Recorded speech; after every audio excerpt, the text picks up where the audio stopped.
السلام علیکم جی، آپ نے ایک ویڈیو میں یہ بتایا تھا، میں نے آپ کا بیان سنا تھا ٹک ٹاک پر، جس میں آپ نے یہ بتایا تھا کہ عید میلاد النبی صلی اللہ علیہ وسلم جو بنایا جاتا ہے، منایا جاتا ہے، جشن عید میلاد النبی، وہ شریعت سے ثابت نہیں ہے، قرآن اور حدیث میں ایسی کوئی دلائل نہیں ہے۔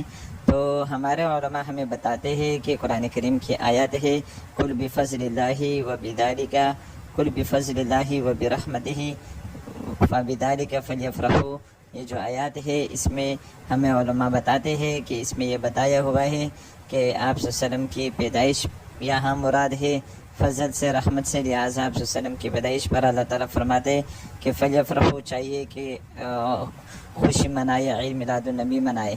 تو آپ اس آیات کے بارے میں کیا کہتے ہو؟ کہ آپ کو یہ آیات نظر نہیں آئی قرآن کریم میں؟ وعلیکم السلام ورحمۃ اللہ وبرکاتہ۔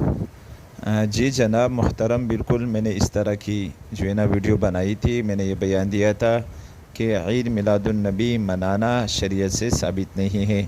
باقی یہ جو قرآن کریم کی آیت آپ نے پیش کی، آپ کو کسی نے بتائی ہے کہ قل بفضل اللہ و برحمتہ فبذالک فلیفرحوا، اس کا ترجمہ یہ ہے کہ قل آپ کہہ دیجئے بفضل اللہ و برحمتہ، کہ اللہ کے فضل اور رحمت کے ساتھ فلیفرحوا، چاہیے کہ لوگ خوش ہو جائے، چاہیے کہ لوگ خوش ہو جائے۔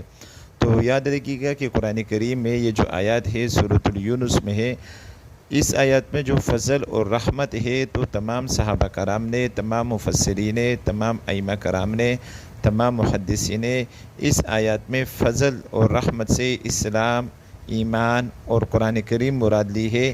حضرت جناب نبی کریم صلی اللہ علیہ وآلہ وسلم کا یوم ولادت کا دن مراد نہیں لیا ہے، بلکہ اسلام، ایمان اور قرآن کریم مراد لی ہے کہ مسلمانوں کو چاہیے کہ اسلام پر، ایمان پر، قرآن کریم پر خوش ہو جائے کہ اللہ نے یہ نعمتیں ان کو دی ہے۔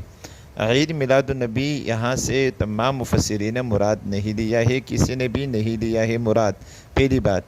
دوسری بات یہ ہے کہ دیکھیے گا یہ آیات نازل ہوئی حضرت جناب نبی کریم صلی اللہ علیہ وسلم پر نازل ہوئی ہے، اور آپ صلی اللہ علیہ وسلم کی حیات میں آپ صلی اللہ علیہ وسلم پر نازل ہوئی ہے۔ ظاہر سی بات ہے آپ صلی اللہ علیہ وسلم زندہ تھے اس وقت جب آیات نازل ہوئی، اور اس وقت یہ عید میلاد النبی کوئی نہیں منا رہے تھے، نہ آپ صلی اللہ علیہ وسلم نے منائی ہے، نہ صحابہ کرام رضی اللہ تعالیٰ عنہ مجمعین نے منائی ہے۔ تو جب یہ آیات نازل ہو رہی تھی اس وقت بھی تو کسی نے عید میلاد النبی نہیں منائی، اس کے بعد بھی صحابہ کرام رضی اللہ تعالیٰ عنہ مجمعین کا زمانہ، اس کے بعد تبعی کا زمانہ، امام مجتہدین کا زمانہ، کسی نے بھی نہیں منائی۔ تو ایک دوسری بات یہ بھی یاد رکھیے گا کہ اس میں یہ بتا رہے ہیں آیت میں کہ فلیفرحوا، چاہیے کہ خوش ہو جائے لوگ اس میں۔ دیکھو فرح یفرح، اگر آپ کو عربی آتی ہے تو آپ سمجھ جائیں گے، عربی نہیں آتی تو آپ کسی عربی والوں سے پوچھ لیجیے گا، ڈکشنری لغت میں دیکھ لیجیے گا۔ فرح یفرح کا معنی ہے خوش ہونا، خوشی منانا نہیں ہے۔ فرح یفرح کا معنی ہے خوش ہونا، تو یہاں پر فلیفرحوا، چاہیے کہ مسلمان خوش ہو جائے۔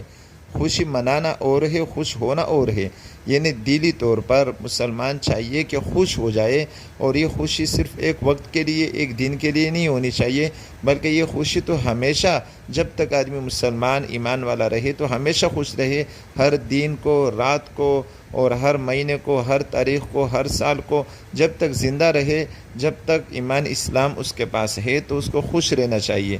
یہ نہیں کہ صرف 12 ربیع الاول کو کے دن خوش ہو جائے اور جو ہے نا ایک دن جشن عید میلاد النبی منائے، باقی دنوں میں پھر خوش نہ ہو۔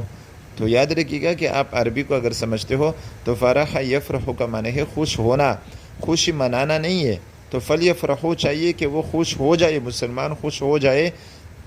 تو خوشی منانا کا ترجمہ تو ہے ہی نہیں قرآن کریم میں، یہ تو خوشی کا ترجمہ ہے۔ اور مسلمان الحمدللہ حضرت جناب نبی کریم صلی اللہ علیہ وسلم کی ولادت پر بھی، اور قرآن کریم میں بھی، اور احکامات، اللہ تعالیٰ کے احکامات یعنی اسلام، ایمان پر بھی، قرآن کریم پر، اور حضرت جناب نبی کریم صلی اللہ علیہ وسلم کی دنیا میں تشریف آوری پر مسلمان دل سے خوش ہوتے ہیں، اور ہر وقت خوش ہوتے ہیں، ہر گھنٹہ خوش ہوتے ہیں، ہر سال خوش ہوتے ہیں، ہر مہینہ خوش ہوتے ہیں۔ صرف یہ نہیں کہ سال میں ایک دن صرف خوشی ہوتی ہے ان کو اور اس دن وہ خوشی مناتے ہیں۔ تو یاد رکھیے گا کہ عید میلاد النبی شریعت سے ثابت نہیں منانا. اور دوسری بات یہ یاد رکھیے کہ آپ اس کو عید کہہ رہے ہو، جبکہ حضرت جناب نبی کریم صلی اللہ علیہ وسلم نے ہمیں حدیثوں میں بتایا ہے، حدیث موجود ہے، بخاری شریف کی حدیث موجود ہے کہ آپ صلی اللہ علیہ وسلم نے فرمایا ہے کہ مسلمانوں کے لیے 2 عیدیں ہیں، ایک عید الفطر ہے اور دوسرا عید الاضحیٰ ہے. اس کے علاوہ کوئی تیسرا عید ہے ہی نہیں. اور اگر آپ لوگ اس عید میلاد النبی کو باقاعدہ عید کا نام دے کر عید مناتے ہو تو یہ تو ظاہر سی بات بدعت ہے. شریعت میں ایک ایسی نئی چیز کو ایجاد کرنا جو حضرت جناب نبی کریم صلی اللہ علیہ وسلم نے نہیں بتائی ہے، قرآن کریم میں نہیں ہے، حدیث مبارکہ میں نہیں ہے، تو اس کو تو حدیث میں مردود کہا ہے اور گناہ ہے.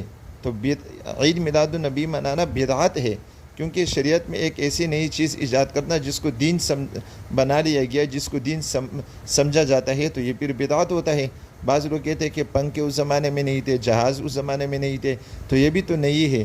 تو یہ تو دنیا کی چیز ہے، اس کو تو دین نہیں سمجھا جاتا ہے. عید میلاد النبی کو تو دین سمجھ کے منایا جاتا ہے، شریعت سمجھ کے منایا جاتا ہے، ثواب سمجھ کے منایا جاتا ہے. تو اس وجہ سے یہ بدعت ہے. تو لہٰذا شریعت میں 2 عیدیں ہیں، 3 عیدیں نہیں ہیں.